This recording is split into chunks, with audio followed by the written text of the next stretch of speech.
안녕하세요. 시니어 마음은 골든입니다. 오늘도 찾아주셔서 정말 감사합니다. 지난 영상에서는 사별 후 마음이 어떻게 흔들리는지, 특히 6개월쯤이 왜 가장 힘든 시기인지 말씀드렸습니다. 그런데 사실 외로움이라는 건 꼭 사별 때문만은 아니에요. 나이가 들면서 어느 순간부터 이런 질문들이 찾아오기 시작하죠. 이 빈자리를 어떻게 하지? 평생 이렇게 혼자 살아야 하나? 다시 좋은 사람을 만날 수 있을까? 사람을 만나도 허전하고 집에 혼자 있어도 허전한 그 마음, 시간이 지나도 여전히 외로운 그 감정. 오늘 영상에서는 바로 이 질문들을 하나씩 들여다볼 거예요. 아마 주변에서 이런 말들 많이 들어보셨을 거예요. 혼자 있지만 마시고 사람들 좀 만나세요. 집에만 계시면 안 돼요. 바깥에 나가셔야 해요. 다들 걱정이 되니까 하는 말이겠죠. 고마운 마음이에요. 진심으로 걱정해서 하는 말이라는 것도 알아요. 그래서 나가보셨을 거예요. 오랜만에 친구도 만나보고 동창회의 얼굴도 비추고 동네 경로당에도 한번 가보고요. 성당이나 절에 다니시는 분들은 법회나 미사에도 나가시고요. 그런데 이상한 거예요. 사람들을 만나고 집에 돌아오면 더 허전해요. 사람들 사이에 있을 때는 웃기도 하고 이야기도 나눴는데 집에 돌아와서 현관문을 닫는 순간 갑자기 조용해지잖아요. 그 조용함이 전보다 더 크게 느껴져요. 밖에서는 다들 행복해 보여요. 부부끼리 온 사람들도 있고 손주 자랑하는 사람들도 있고, 그런 모습을 보면 괜히 마음이 싱숭생숭해지고요. 나도 예전엔 저랬는데 왜 나만 이렇게 됐을까? 이런 생각이 스멀스멀 올라오기도 하죠. 외로워서 사람을 만났는데 만나고 나니까 더 외로워요. 혹시 이런 경험 해보신 적 있으세요? 있으시다면 오늘 이 영상은 바로 여러분을 위한 이야기입니다. 2023년에 보건복지부에서 대규모 노인 실태 조사를 했어요. 전국에 1만 명이 넘는 어르신 분들을 직접 만나서 여쭤본 조사예요. 건강은 어떠신지, 생활은 어떠신지, 마음은 어떠신지를 묻는 3년에 한 번씩 진행되는 중요한 국가조사입니다. 그 결과가 조금 마음이 아팠습니다. 혼자 사시는 어르신들, 그러니까 독거노인 분들 중에서 우울 증상을 경험하고 있다고 응답한 분들이 약 16%였어요. 약 6분 중 1분 이상이 요즘 마음이 많이 가라앉아 있다고 느끼신다는 거죠. 반면에 부부가 함께 사시는 분들은 그 비율이 8% 정도였습니다. 거의 2배 가까이 차이가 나는 겁니다. 그리고 또 하나 중요한 결과가 있습니다. 60세 이상 어르신들 가운데 위기 상황에서 도움을 받을 사람이 없다고 느끼신 분들이 40%를 넘었습니다. 10분 중 4분은 정말 급할 때 손을 내밀 곳이 없다고 느끼고 계신 거예요. 같은 질문을 젊은 연령층에 했을 때는 약 25% 정도였는데 연령이 높아질수록 그 차이가 꽤 크게 벌어집니다. 숫자가 조금 많아서 마음이 무거워질 수도 있는데요. 제가 이 이야기를 드리는 이유는 따로 있습니다. 혼자 계시면서 마음이 힘드신 거, 그건 여러분 혼자만의 문제가 아니라는 거예요. 생각보다 아주 많은 분들이 같은 마음을 겪고 계세요. 그러니까 내가 나약해서 그런가? 나이 먹어서 이러면 안 되는데. 이런 생각은 하지 않으셔도 됩니다. 어쩐지 외롭다, 힘들다 모두 아주 자연스러운 반응이에요. 오랜 시간 유지해오던 일상이 조금씩 변하고 사람들과의 관계가 달라지는데 그 과정에서 마음이 흔들리지 않는다면 오히려 그게 더 이상한 일일지도 모릅니다. 오늘 영상에서는 3가지 이야기를 해볼 거예요. 첫 번째, 노년의 외로움이 왜 유독 깊은지 이야기할 거예요. 젊을 때 느끼는 외로움이랑은 좀 다르거든요. 왜 다른지, 어디가 다른지 말씀드릴게요. 두 번째, 혼자 있는 시간을 어떻게 견딜 수 있는지 말씀드릴 거예요. 견딘다는 표현이 좀 무겁게 느껴지실 수도 있는데 사실 이게 연습이 되더라고요. 혼자 있는 게 덜 무섭고 덜 외롭고 어쩌면 오히려 편해지는 방법이 있어요. 세 번째, 관계는 언제 다시 시작해도 되는지 이야기해 볼게요. 이제라도 새 친구를 사귀어야 하나? 동호회 나가야 하나? 이런 고민 많이 하시잖아요. 언제 어떻게 시작하면 좋을지 생각해 볼 거예요. 자, 그러면 본격적으로 들어가 볼게요. 첫 번째로 드리고 싶은 말씀은요, 외로움에도 종류가 있다는 거예요. 혼자 있으니까 외롭지라고 생각하기 쉬운데 꼭 그렇지만은 않아요. 예를 들어 볼게요. 어떤 분은 하루 종일 집에 혼자 계세요.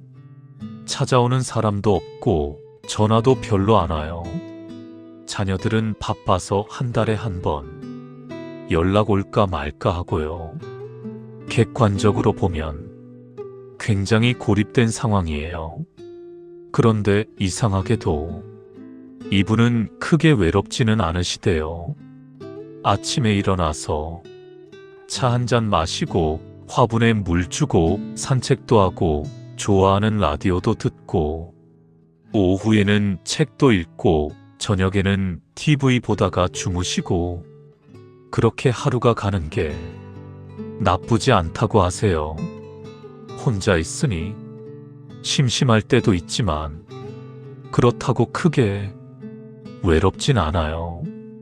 오히려 편할 때도 있어요. 이렇게 말씀하시더라고요. 반면에 어떤 분은 자녀들이 자주 오세요. 며느리도 잘하고 손주들도 있어요. 명절이면 온 가족이 모이죠. 동네 경로당에도 나가시고 사람들이랑 화투도 치시고요. 그런데 이분은 외로우시대요. 사람들이 옆에 있는데도 마음은 혼자인 것 같아요. 어느 날 이런 말씀을 하시더라고요. 손주들이 와도 반갑긴 한데 뭔가 이질감이 느껴져요. 얘네는 얘네 세상이 있고 나는 나대로 동떨어진 느낌이랄까? 그리고 다 가고 나면 더 허전해요. 두 분 다 연세도 비슷하시고 건강 상태도 비슷하세요. 그런데 외로움의 정도는 완전히 달라요. 왜 그럴까요? 심리학에서는 외로움을 2가지로 나눠서 봐요. 하나는 사회적 고립이에요. 쉽게 말하면 실제로 만나는 사람이 적은 상태예요. 객관적으로 혼자 있는 시간이 많은 거죠. 친구가 몇 명인지, 가족을 얼마나 자주 만나는지, 모임에 나가는지 안 나가는지 이런 걸로 측정할 수 있어요. 다른 하나는 주관적 고독감이에요. 이건 실제로 사람이 있든 없든 마음속으로 나는 외롭다고 느끼는 상태예요. 옆에 사람이 10명이 있어도 나는 혼자야라고 느끼면 그게 주관적 고독감이에요. 이 둘이 꼭 같이 가지는 않아요. 혼자 살아도 외롭지 않은 분이 있고 가족이랑 살아도 외로운 분이 있어요. 아까 예시로 든 두 분이 바로 그런 경우죠. 첫 번째 분은 사회적으로는 고립되어 있지만 주관적 고독감은 낮아요. 혼자 있는 시간이 많지만 그걸 외롭다고 느끼지 않아요. 두 번째 분은 사회적으로는 고립되지 않았어요. 사람들이 주변에 많아요. 그런데 주관적 고독감이 높아요. 마음이 외로워요. 그런데 여기서 중요한 게 있어요. 연구에 따르면 건강이랑 더 관련이 깊은 건 두 번째 주관적 고독감이에요. 실제로 얼마나 혼자 있느냐보다 스스로 얼마나 외롭다고 느끼느냐가 더 중요하다는 거예요. 미국 시카고 대학교에서 오랫동안 외로움을 연구한 학자들이 있어요. 루이즈 호클리 박사와 존 카치오포 박사인데요. 이분들이 20년 넘게 외로움과 건강의 관계를 연구했어요. 2010년에 전후에 발표한 논문이 굉장히 유명한데요. 그 논문에서 이런 이야기를 해요. 외로움을 느끼는 사람의 뇌는 마치 위험 신호를 계속 켜놓은 것과 비슷한 상태가 된대요. 우리 몸에는 위험을 감지하면 긴장하는 시스템이 있잖아요. 야생에서 맹수를 만나면 도망가거나 싸워야 하니까 몸이 바짝 긴장하는 거예요. 심장이 빨리 뛰고 근육에 피가 몰리고 온 신경이 곤두서죠. 이걸 투쟁 도피 반응이라고 해요. 그런데 외로운 사람의 뇌는 맹수가 없는데도 그 긴장 상태가 계속 유지된대요. 왜냐하면 인간은 원래 혼자서는 살 수 없는 동물이거든요. 수백만 년 동안 무리지어 살았어요. 혼자 떨어지면 위험했어요. 맹수한테 잡아먹히거나 먹을 걸 못 구하거나. 그래서 우리 뇌는 혼자 있다는 신호를 위험하다는 신호로 인식하도록 설계되어 있대요. 현대 사회에서는 혼자 있어도 안전하잖아요. 거리에 맹수도 없고 마트에 가면 먹을 것도 있고. 그런데 우리 뇌는 아직 그걸 모르는 거예요. 수백만 년 동안 프로그래밍 된 게 쉽게 안 바뀌거든요. 그래서 외로움을 느끼면 뇌가 위험해, 긴장해 라는 신호를 계속 보내는 거예요. 이게 오래 지속되면 우리 몸에도 영향을 미쳐요. 첫째, 혈압이 올라가요. 계속 긴장 상태니까 혈관이 수축해요. 심장이 더 세게 뛰어야 피를 돌릴 수 있으니까 혈압이 높아지는 거죠. 호클리 박사 연구에 따르면 외로운 노인은 그렇지 않은 노인보다 수축기 혈압이 더 높았고 나이가 들수록 그 차이가 더 벌어졌대요. 둘째, 면역력이 떨어져요.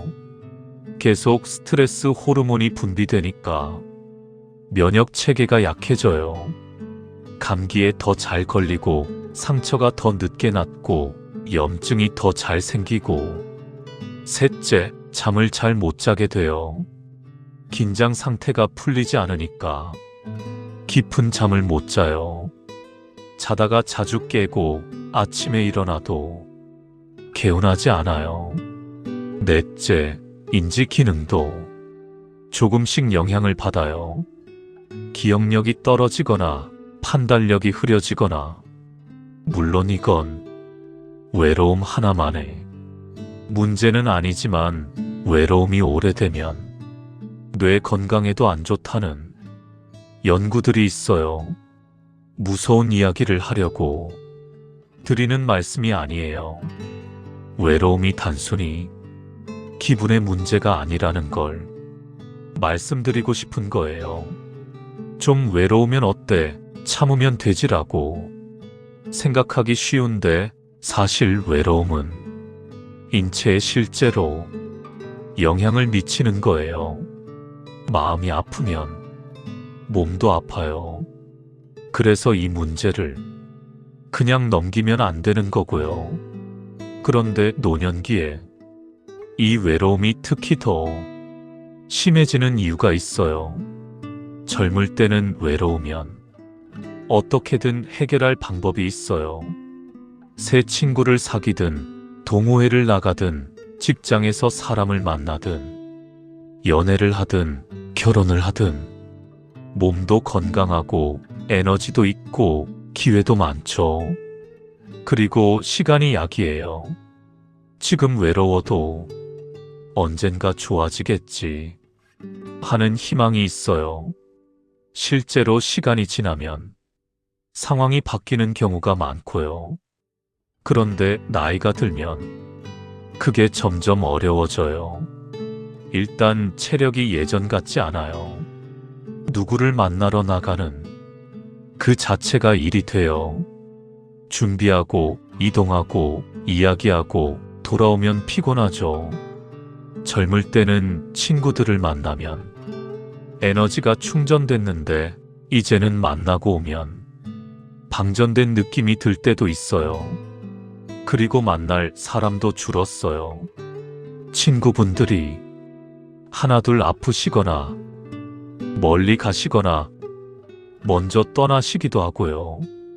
그 친구 요즘 안 보이네 했더니 돌아가셨다는 소식을 듣기도 하고요.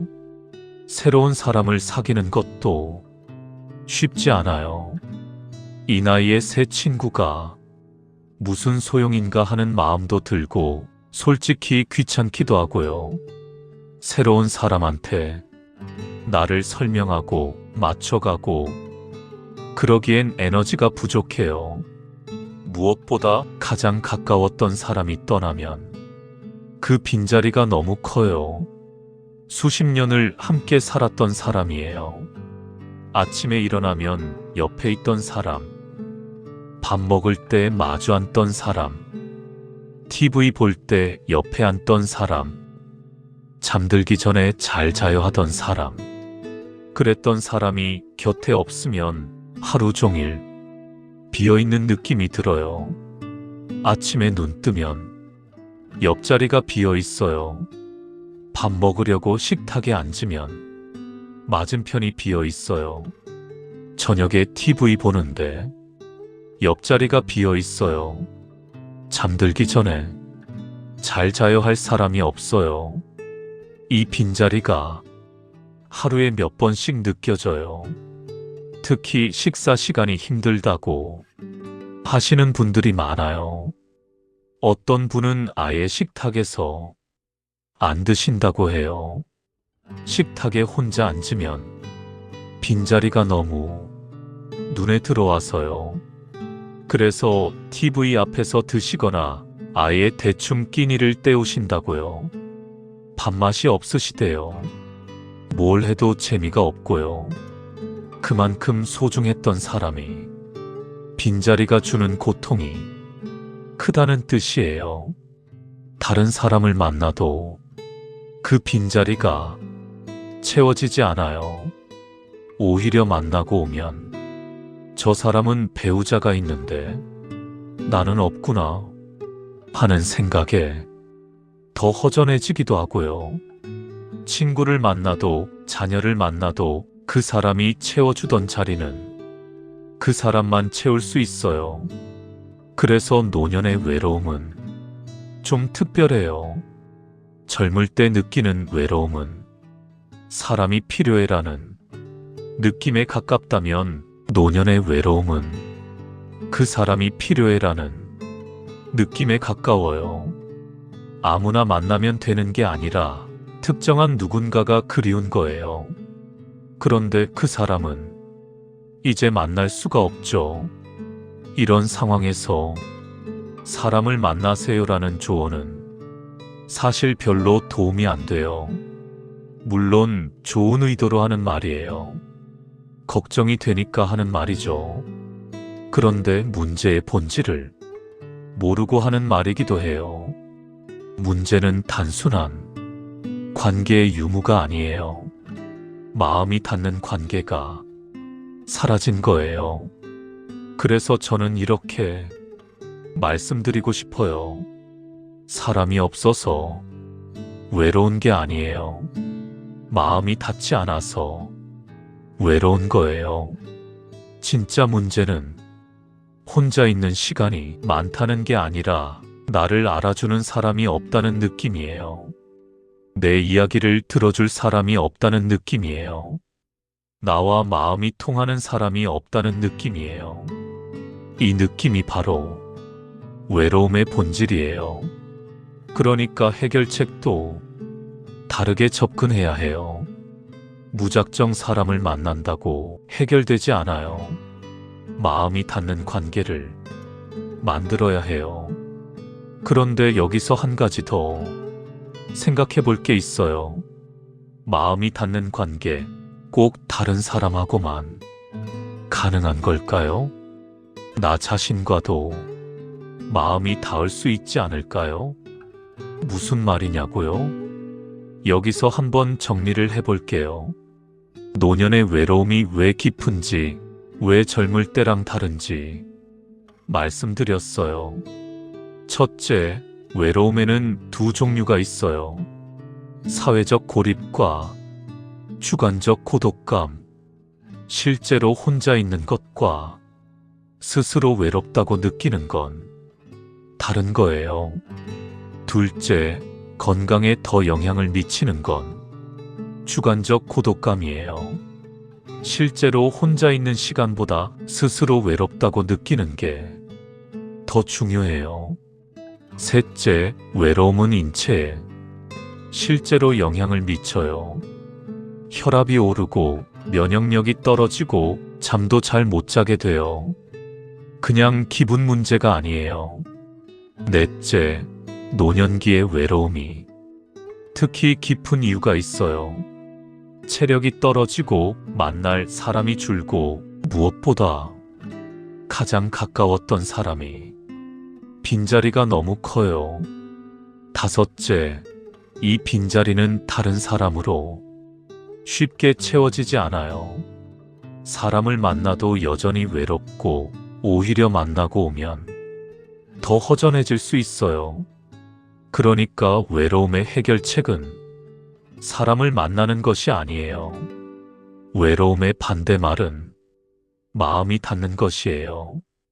그런데요, 여기서 끝나면 너무 우울하잖아요. 다행히 방법이 있어요. 마음이 닿는 건 꼭 다른 사람하고만 가능한 게 아니에요. 나 자신과도 마음이 닿을 수 있어요. 혼자 있는 시간이 무조건 외로운 건 아니에요. 혼자 있어도 외롭지 않을 수 있어요. 어쩌면 혼자 있는 시간이 오히려 나를 찾는 시간이 될 수도 있어요. 이제 다음 파트로 넘어가 볼게요. 혼자 있는 시간을 어떻게 하면 덜 외롭게, 어쩌면 오히려 의미 있게 보낼 수 있는지, 고립을 고독으로 바꾸는 방법에 대해 이야기해 드릴게요. 앞에서 노년의 외로움이 왜 깊은지 말씀드렸죠. 외로움이 단순히 기분 문제가 아니라 건강에도 영향을 미친다는 것, 그리고 노년기에는 그 외로움이 특히 더 깊어질 수밖에 없는 이유들도 말씀드렸고요. 그런데 여기서 한 가지 중요한 질문이 남아요. 그래서 어쩌라고요? 맞아요. 외로운 건 알겠는데, 그래서 뭘 어떻게 하라는 건지. 그게 중요하죠. 오늘 제가 드리고 싶은 이야기의 핵심이 바로 이거예요.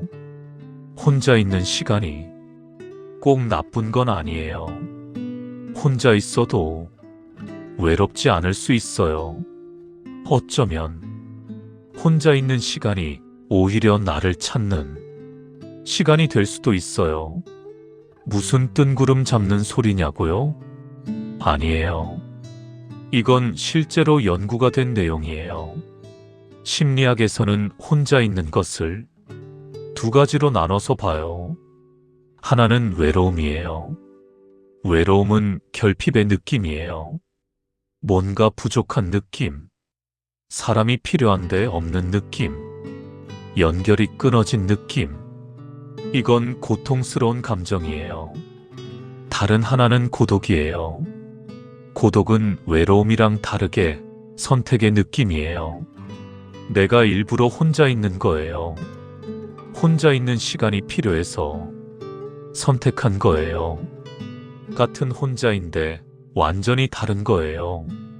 외로움은 나한테 사람이 없어라는 느낌이고, 고독은 나한테 나만의 시간이 있어 라는 느낌이에요. 외로움은 피하고 싶은 상태이고, 고독은 오히려 찾고 싶은 상태일 수 있어요. 2000년대 초반에 미국의 심리학자 두 분이 재미있는 연구를 했어요. 크리스토퍼 롱 박사와 제임스 에버릴 박사가 혼자 있는 것의 좋은 점에 대한 연구를 했어요. 그때까지도 심리학에서는 혼자 있는 것을 주로 부정적으로 봤거든요. 외로움, 고립, 우울, 이런 것들 위주로 연구를 했어요. 그런데 이 두 분은 다른 질문을 던졌어요. 혼자 있는 게 항상 나쁜 걸까? 좋은 점은 없을까? 연구 결과가 흥미로워요. 혼자 있는 시간이 줄 수 있는 여러 가지 긍정적인 측면들이 있대요. 첫 번째는 자유예요. 곁에 사람이 없으니까 다른 사람 눈치를 안 봐도 돼요. 내가 하고 싶은 대로 할 수 있어요. 밥을 몇 시에 먹든 뭘 먹든 TV를 몇 시까지 보든 아무도 뭐라고 안 해요. 내 시간이니까요. 우리가 다른 사람과 함께 있을 때는 알게 모르게 맞추게 되잖아요. 저 사람이 저걸 좋아하니까 나도 맞춰야지. 이 시간에 밥을 먹어야 하니까 저 프로그램은 안 좋아하니까 다른 거 보자. 이런 것들이요. 혼자 있으면 그런 게 없어요. 온전히 내 시간이에요. 물론 처음에는 이게 허전하게 느껴질 수 있어요. 맞춰줄 사람이 없으니까요. 그런데 시간이 지나면 이 자유가 편하게 느껴질 수도 있어요. 두 번째는 창의성이에요. 혼자 있을 때 생각이 더 깊어지고 아이디어가 더 잘 떠오른대요. 이건 실제로 많은 예술가들이나 작가들이 이야기하는 거예요. 걸작을 만든 사람들 중에 혼자 있는 시간을 즐긴 사람들이 많아요. 물론 우리가 모두 다 예술가가 될 필요는 없어요. 하지만 혼자 있을 때 조용히 생각을 정리하거나 예전 일들을 돌아보거나 앞으로의 계획을 세우거나 이런 것들이 가능해져요. 사람들 사이에 있으면 정신이 없잖아요. 이야기 나누고 반응하고 신경 쓰고. 그런데 혼자 있으면 조용해져요. 그 조용함 속에서 내 생각이 자라날 수 있어요. 세 번째는 친밀감이에요. 이게 좀 이상하게 들릴 수 있어요. 혼자 있는데 친밀감이라니? 그런데 생각해 보세요. 혼자 있을 때 오히려 소중한 사람을 더 깊이 생각하게 되지 않으세요? 떠나간 배우자가 어떤 사람이었는지, 그 사람과 함께한 시간이 어땠는지, 그 사람이 내게 어떤 의미였는지. 사람들 사이에서 바쁘게 지낼 때는 이런 생각을 할 여유가 없어요. 그런데 혼자 조용히 있으면 이런 생각들이 자연스럽게 떠올라요. 물론 처음에는 그리움이 올라올 수 있어요. 슬픔이 느껴질 수도 있어요. 그런데 시간이 지나면 그 사람과의 추억이 따뜻하게 느껴지는 순간도 와요. 혼자 있는 시간이 오히려 소중한 사람과의 연결을 느끼는 시간이 될 수 있어요. 네 번째는 영성이에요. 영성이라고 하면 좀 거창하게 들릴 수 있는데요. 쉽게 말하면 삶의 의미에 대해 생각하는 거예요. 내 인생은 어떤 의미가 있었을까? 나는 어떻게 살아왔는가? 앞으로 남은 시간을 어떻게 보내고 싶은가? 이런 질문들이요. 바쁘게 살 때는 이런 질문을 할 틈이 없어요. 그냥 하루하루 사는 거죠. 그런데 혼자 있으면 이런 질문들이 찾아와요. 어떤 분들은 이 시간에 종교 생활을 더 깊이 하시기도 하고요. 어떤 분들은 기도나 명상을 하시기도 해요. 어떤 분들은 그냥 조용히 생각을 하시기도 하고요. 중요한 건 혼자 있는 시간이 삶을 돌아보고 의미를 찾는 시간이 될 수 있다는 거예요. 자유, 창의성, 친밀감, 영성. 이것이 혼자 있는 시간이 선사하는 네 가지 선물이에요. 물론 이게 자동적으로 주어지는 건 아니에요. 그냥 혼자 있다고 이런 게 생기는 건 아닐 거예요. 외로움에 빠져서 고통스럽게 혼자 있으면 이런 좋은 점들을 느낄 수가 없어요. 핵심은 어떻게 혼자 있느냐예요. 억지로 혼자 있는 게 아니라 선택해서 혼자 있는 거예요. 나한테 혼자만의 시간이 필요해. 그래서 지금 혼자 있는 거야. 이렇게 생각이 바뀌면 혼자 있는 시간의 의미가 달라져요. 여기서 잠깐 20세기 미국을 대표하는 화가 에드워드 호퍼 이야기를 해볼게요. 도시의 고요와 인간의 고독을 그린 화가로 잘 알려진 인물입니다. 종종 외로움의 화가라고 불리기도 하는 분이에요. 혹시 호퍼의 밤의 카페라는 그림을 아시나요? 한밤중에 네온 불빛이 켜진 카페 안에 사람 몇 명이 앉아있는 그림이에요. 이 그림이 굉장히 유명한데요. 보면 묘한 느낌이 들어요. 카페 안에 사람이 있어요.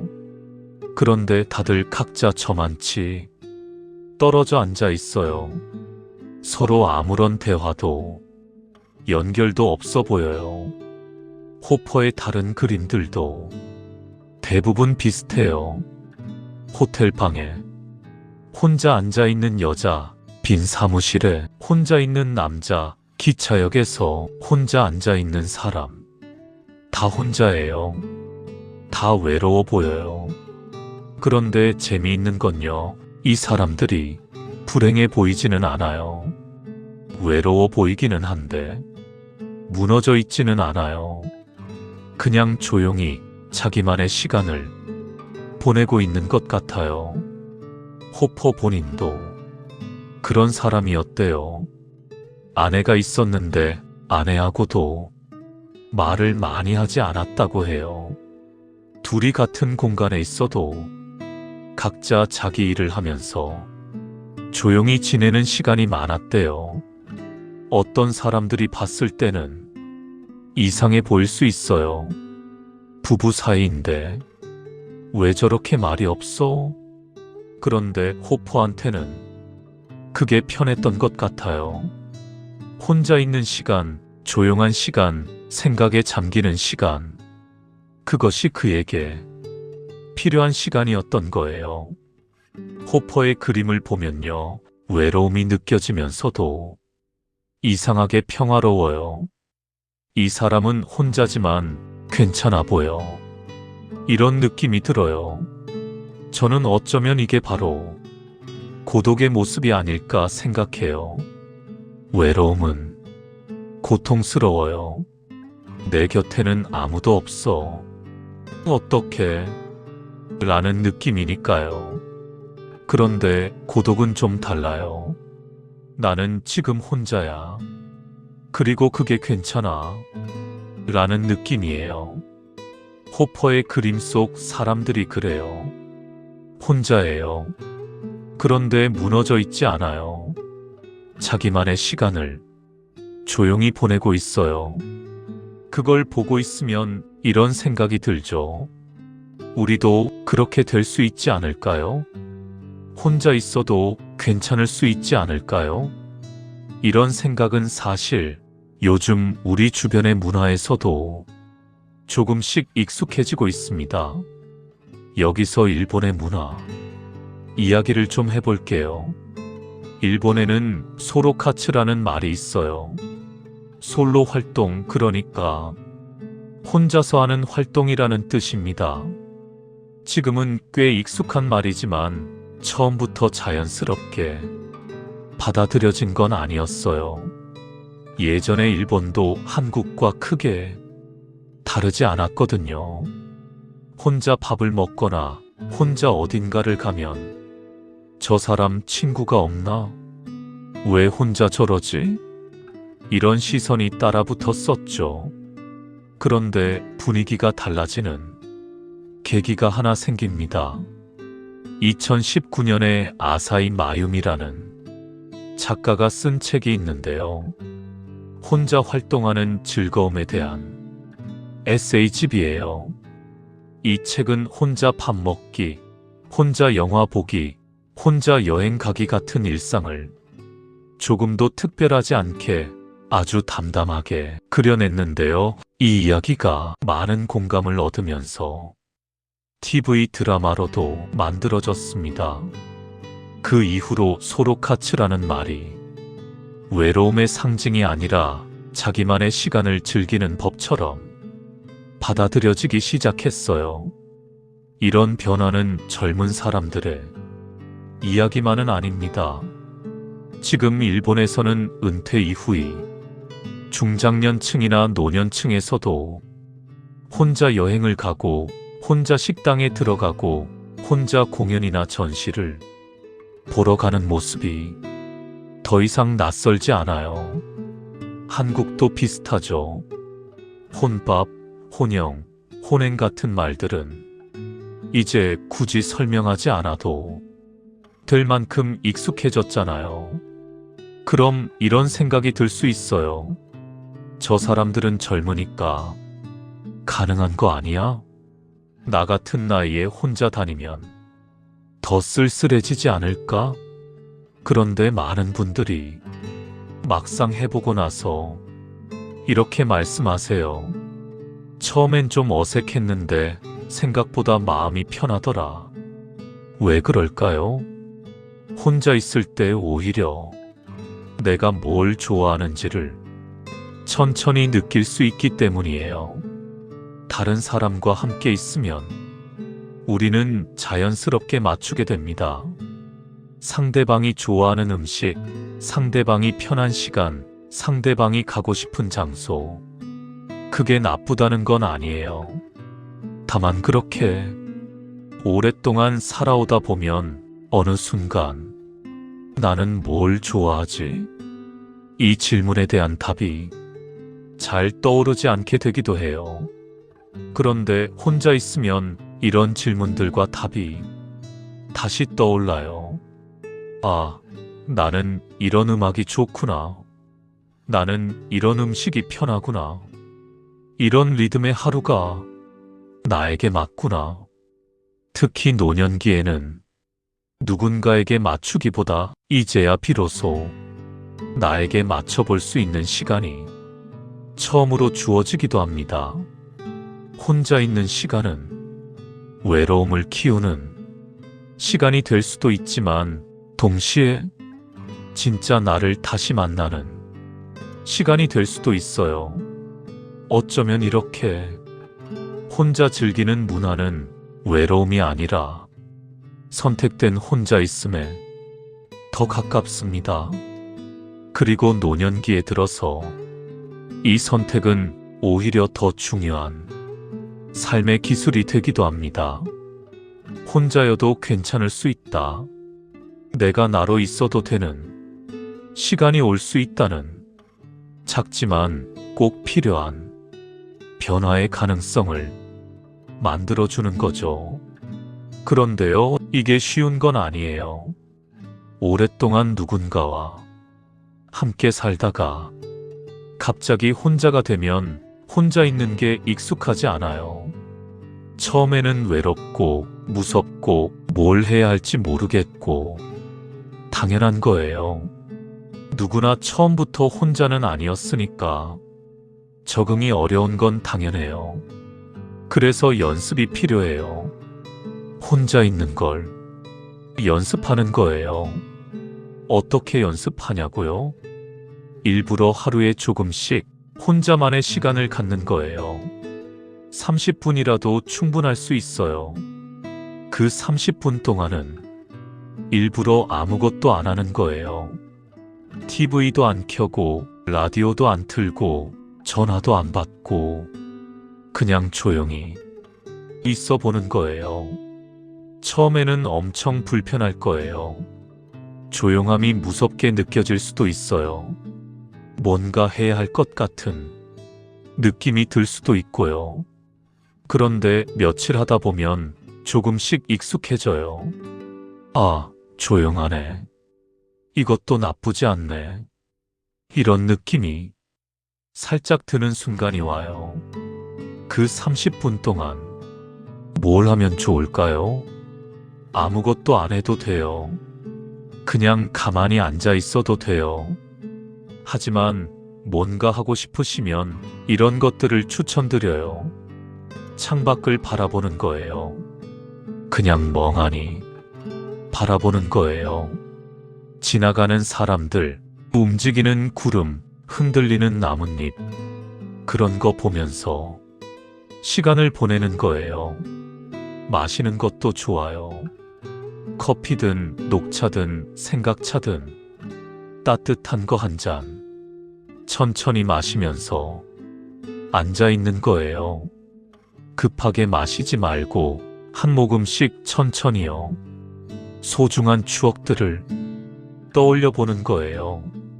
좋았던 기억, 재밌었던 일, 행복했던 순간, 그런 거 생각하면서 시간을 보내는 거예요.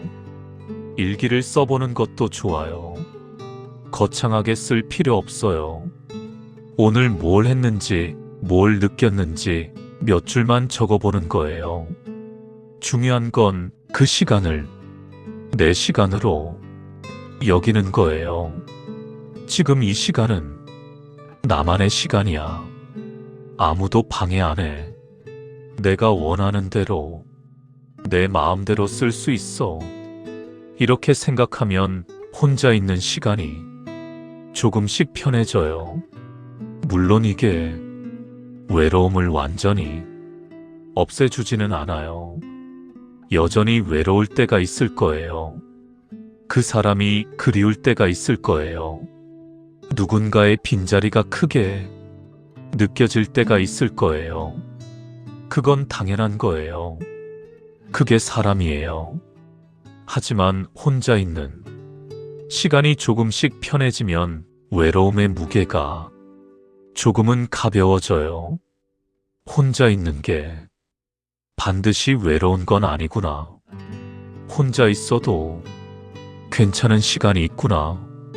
이런 걸 느끼게 되면 마음이 조금은 편해져요. 그리고 신기하게도요, 혼자 있는 시간이 편해지면 사람 만나는 것도 더 편해져요. 이게 좀 역설적인데요, 사실이에요. 왜냐하면 혼자 있는 게 두려우면 사람을 만날 때도 부담이 돼요. 이 사람이 나를 떠나면 어떡하지? 이 관계가 끝나면 어떡하지? 저 사람한테 버림받으면 어떡하지? 이런 걱정이 생기면 관계가 무거워져요. 상대방한테 너무 기대게 되거나 너무 집착하게 되거나. 그런데 혼자 있는 게 괜찮아지면 이런 걱정이 줄어요.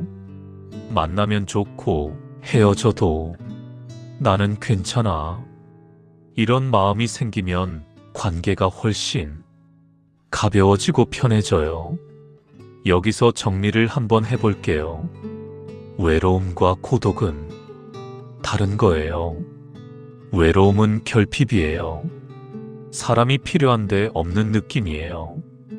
고통스러운 거예요. 고독은 선택이에요. 혼자 있는 시간이 필요해서 선택한 거예요. 좋은 것일 수도 있어요.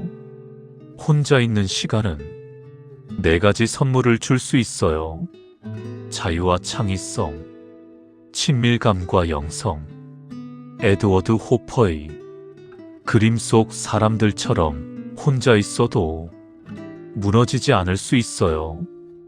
혼자를 즐기는 문화처럼 혼자 있는 시간이 나를 찾는 시간이 될 수 있어요.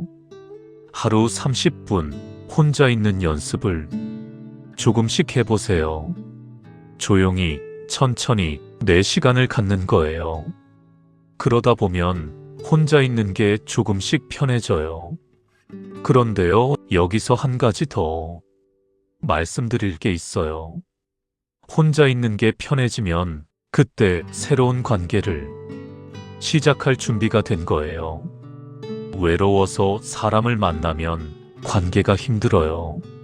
서로 채워지지 않은 빈 컵끼리 만난 거니까요. 괜찮은데 사람을 만나면 관계가 편해요. 서로 나눌 게 있는 사람들끼리 만난 거니까요.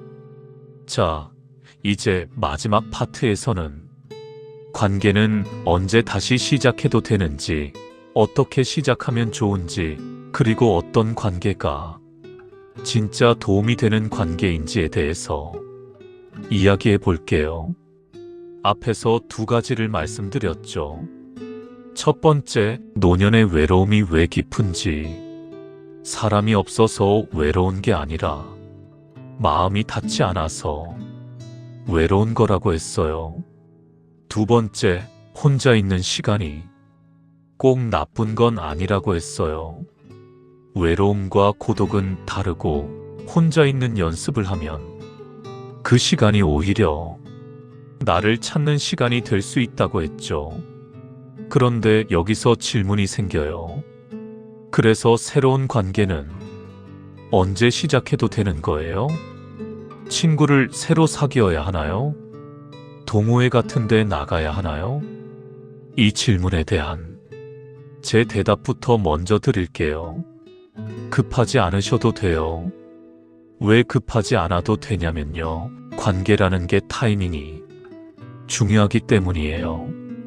비유를 하나 들어볼게요. 컵이 있어요. 빈 컵이요.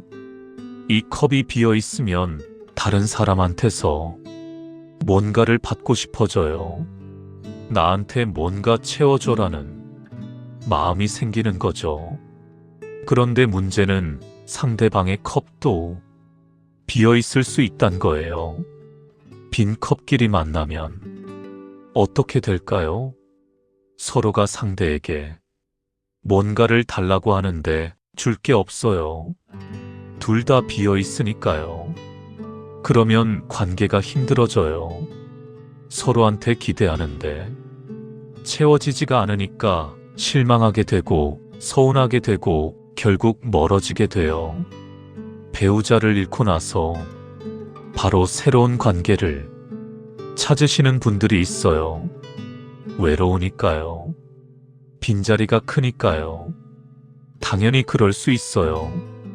그래서 동창회에 나가보기도 하고 경로당에 가보기도 하고 교회나 성당, 절에도 나가보고 누군가를 만나서 이 외로움을 채우고 싶은 마음이 드는 거죠. 그런데 이때 만나는 관계가 잘 안 되는 경우가 많아요. 왜냐하면 내 컵이 비어있는 상태에서 만나는 거거든요. 상대방한테 너무 많은 걸 기대하게 돼요. 이 사람이 내 외로움을 채워줬으면 좋겠어. 이 사람이 빈자리를 메워줬으면 좋겠어.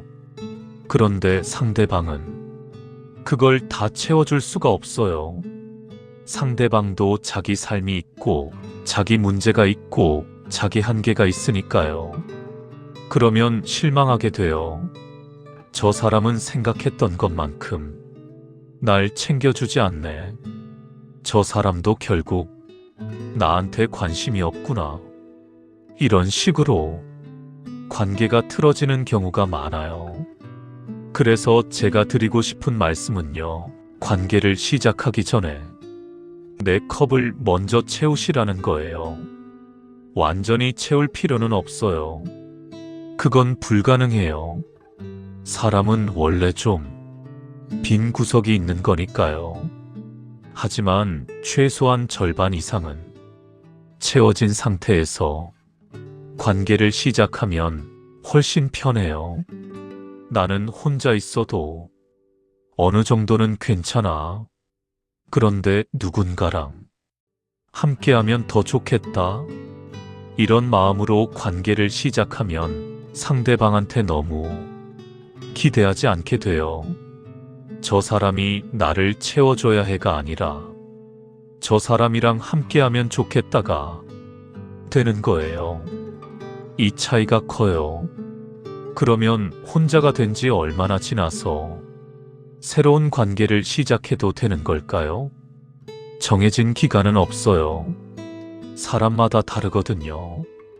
어떤 분은 석 달이면 되실 수도 있고, 어떤 분은 1년이 걸리실 수도 있고, 또 어떤 분은 2년이 넘게 걸리실 수도 있어요.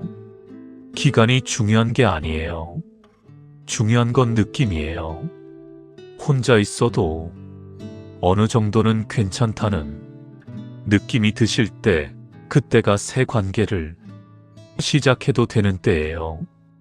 앞에서 말씀드린 것처럼 혼자 있는 연습을 하다 보면 이 느낌이 와요. 아, 혼자 있어도 무너지지는 않는구나. 혼자만의 시간도 나쁘지 않구나. 나는 혼자서도 어느 정도는 살아갈 수 있구나. 이런 느낌이 들면 그때 천천히 관계를 다시 시작해 보시는 거예요. 그런데 여기서 하나 더 중요한 게 있어요. 관계의 양보다 질이 중요하다는 거예요. 친구가 10명 있는 것보다 진짜 마음이 통하는 친구가 한두 명 있는 게 나아요. 모임에 매일 나가는 것보다 진짜 편한 모임에 가끔 나가는 게 나아요. 아까 일부에서 말씀드렸었죠.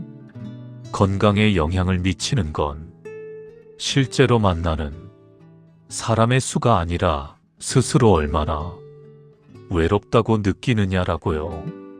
사람을 많이 만나도 마음이 안 통하면 여전히 외로워요.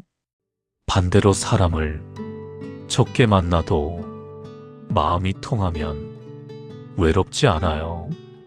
그러니까 새로운 관계를 찾으실 때 많이 만나려고 하지 마시고 제대로 만나려고 하세요. 그러면 어디서 어떻게 관계를 시작할 수 있을까요? 몇 가지 방법을 말씀드릴게요. 이건 해야 한다가 아니에요. 이런 방법도 있다라는 것으로 말씀드리는 거니까 편하게 들어주세요. 첫 번째, 취미 모임이에요. 같은 취미를 가진 사람들끼리 모이는 거예요. 등산 모임, 바둑 모임, 서예 모임, 사진 모임, 이런 거요. 취미 모임이 좋은 이유가 있어요. 공통 관심사가 있으니까 이야기할 거리가 생기거든요. 처음 보는 사람이랑 뭘 이야기해야 할지 모르겠을 때 있잖아요. 그런데 같은 취미가 있으면 자연스럽게 대화가 돼요. 이번 주에 어디 산 다녀오셨어요? 그 사진 어디서 찍으신 거예요? 이런 식으로요. 그리고 취미 모임은 부담이 적어요. 친해지지 않아도 괜찮아요. 그냥 같이 활동만 해도 되니까요. 두 번째, 봉사활동이에요. 다른 사람을 돕는 활동을 하는 거예요. 이게 생각보다 마음에 도움이 많이 돼요. 왜냐하면 내가 누군가한테 도움이 된다는 느낌이 들거든요. 배우자를 잃은 후 혹은 남은 가족들과 떨어져서 살면서 나는 이제 쓸모없는 사람인가 하는 생각이 들 때가 있어요. 더 이상 챙겨줄 사람도 없고 나를 필요로 하는 사람도 없는 것 같고, 그런데 봉사활동을 하면 내가 필요한 사람이 있다는 걸 다시 느낄 수 있어요. 독거노인 도시락 배달, 아이들 공부 봐주기, 환경 정화 활동, 이런 것들이요. 거창한 게 아니어도 돼요. 작은 것부터 시작하시면 돼요. 그리고 봉사활동 하다 보면 자연스럽게 같이 하는 분들이랑 친해지기도 해요. 세 번째, 새로운 걸 배우는 거예요. 동네 주민센터나 복지관에서 하는 프로그램들 있잖아요. 외국어 배우기, 스마트폰 배우기, 요리 배우기, 악기 배우기, 이런 거요. 배움이 좋은 이유가 몇 가지 있어요. 일단 뇌가 활발해져요. 새로운 걸 배우면 머리를 쓰게 되니까 인지 기능에도 좋아요. 그리고 성취감이 생겨요. 내가 이걸 해냈구나 라는 느낌이요.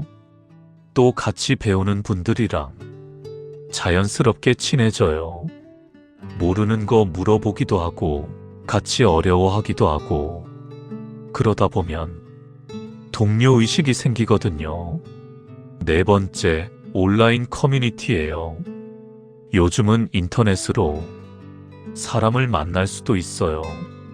스마트폰 쓰시는 분들은 카카오톡 오픈 채팅방 같은 데서 비슷한 관심사를 가진 분들이랑 이야기할 수 있어요. 밖에 나가기 힘드신 분들한테는 이 방법이 좋을 수 있어요. 물론 온라인이 오프라인을 완전히 대체할 수는 없어요. 실제로 만나서 얼굴 보고 소통하는 게 더 좋긴 해요. 하지만 일단 시작하는 것으로는 온라인도 괜찮아요. 온라인에서 먼저 이야기하다가 나중에 오프라인에서 만나시는 분들도 많아요. 여기서 한 가지 당부드릴 게 있어요. 새로운 관계를 시작하실 때 너무 조급해하지 마세요. 빨리 친해져야지, 마음 맞는 사람을 빨리 찾아야지, 이런 마음이 들 수 있어요. 외로우니까요. 그런데 관계라는 게 빨리 된다고 좋은 게 아니에요. 오히려 천천히 알아가는 게 좋아요. 처음에 너무 좋아 보였는데 나중에 실망하는 경우도 있고, 처음에 별로였는데 알고 보니 좋은 사람인 경우도 있거든요. 시간을 두고 천천히 알아가세요.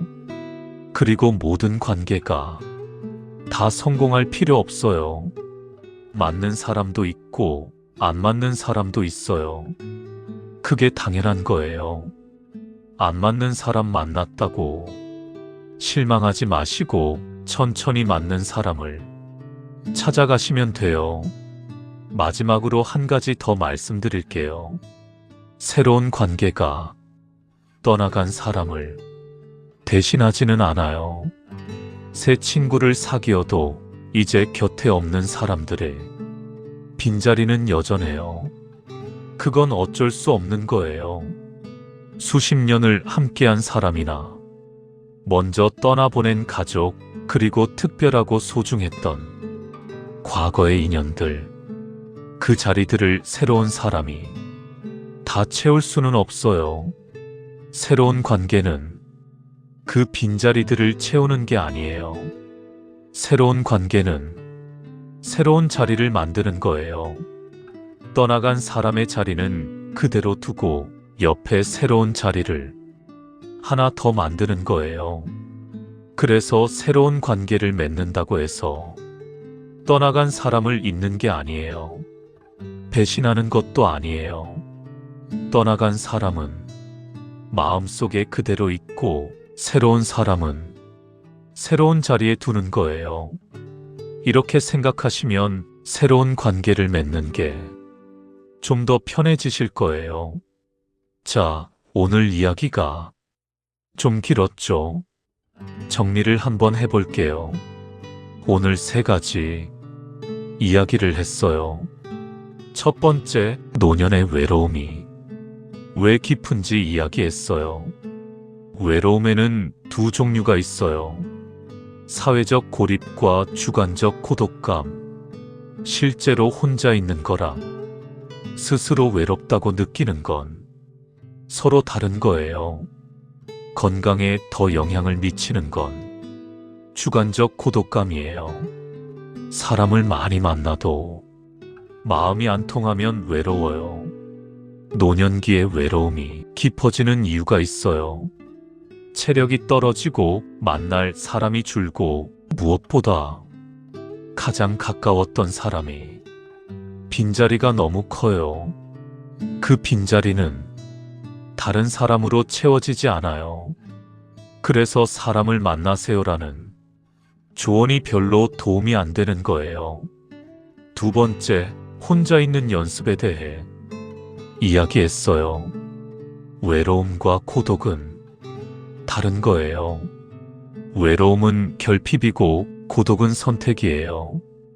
혼자 있는 시간은 4가지 선물을 줄 수 있어요. 자유, 창의성, 친밀감, 영성.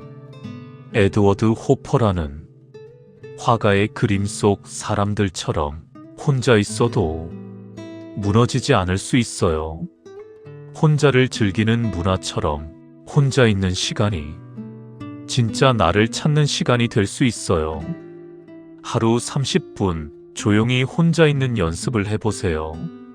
처음엔 불편하지만 점점 편해져요. 3 번째, 관계는 언제 다시 시작해도 되는지 이야기했어요. 급하지 않아도 돼요. 내 컵이 비어 있을 때 관계를 시작하면 힘들어요. 혼자 있어도 어느 정도는 괜찮다는 느낌이 들 때, 그때 천천히 시작하시면 돼요. 관계의 양보다 질이 중요해요. 친구가 10명 있는 것보다 마음 맞는 친구 1~2명이 나아요. 취미 모임, 봉사활동, 배움, 온라인 커뮤니티, 이런 방법들이 있어요. 편하신 거 골라서 천천히 시작하시면 돼요. 새로운 관계는 떠나간 사람을 대신하는 게 아니에요. 새로운 자리를 만드는 거예요. 오늘 말씀드린 내용이 좀 많았는데요. 한 문장으로 줄이면 이거예요. 급하지 않아도 돼요. 외로움을 당장 해결해야 한다고 조급해하지 않으셔도 돼요. 새로운 관계를 빨리 만들어야 한다고 서두르지 않으셔도 돼요. 천천히 가세요. 혼자 있는 시간에 조금씩 익숙해지세요. 그러다 보면 어느 날, 아, 나 이제 좀 괜찮네라는 느낌이 올 거예요. 그때 천천히 새로운 관계를 시작하시면 돼요. 오늘 영상에서 에드워드 호퍼 이야기를 했잖아요. 호퍼 그림 속 사람들 기억나시죠? 혼자 있어요. 외로워 보여요. 그런데 무너져 있지는 않아요. 자기만의 시간을 조용히 보내고 있어요. 저는 우리 모두가 그렇게 될 수 있다고 생각해요. 혼자 있어도 괜찮은 사람, 외로움이 찾아와도 버틸 수 있는 사람, 자기만의 시간을 가질 줄 아는 사람, 그게 노년의 품격이 아닐까 싶어요. 물론 쉽지 않아요. 외로울 때가 분명 있을 거예요. 그 사람이 그리울 때가 찾아올 거예요. 빈자리가 너무 크게 느껴질 때가 있을 거예요. 그건 당연한 거예요. 그럴 때는 그냥 외로워하셔도 돼요. 그리워하셔도 돼요. 울고 싶으면 우셔도 돼요. 그게 사람이에요. 다만 그 외로움에 너무 오래 머물러 계시지는 안 왔으면 좋겠어요. 외로움이 왔다가 또 가기도 하고, 그리움이 왔다가 또 가기도 하니까요. 파도처럼요. 밀려왔다가 빠져나가요. 그 파도를 버텨내시면 돼요. 다음 영상에서는 자녀와의 관계에 대해 이야기해 볼까 해요. 노후에 들어선 부모님들은 이제 내 편은 자녀들밖에 없다고 많이들 생각하실 거예요. 그런데 자녀들은 늘 바쁘고 그래서 서운한 마음이 들기도 하실 거예요. 왜 연락을 안 하지? 왜 자주 안 오지? 나한테 관심이 없나? 이런 생각이 드시기도 하겠죠. 그런데요, 이 기대가 클수록 오히려 관계가 멀어지는 경우가 많아요. 이상하죠? 사랑해서 기대하는 건데 왜 관계가 틀어질까요? 다음 영상에서는 이 이야기를 해볼게요. 자녀와의 관계를 어떻게 하면 서로 부담 없이 편하게 유지할 수 있는지 궁금하신 분들은 다음 영상을 기다려주세요. 오늘 영상이 여러분의 마음에 조금이라도 와닿았다면 좋겠습니다. 오늘도 긴 영상 끝까지 봐주셔서 감사합니다. 건강하시고요. 다음 영상에서 뵐게요.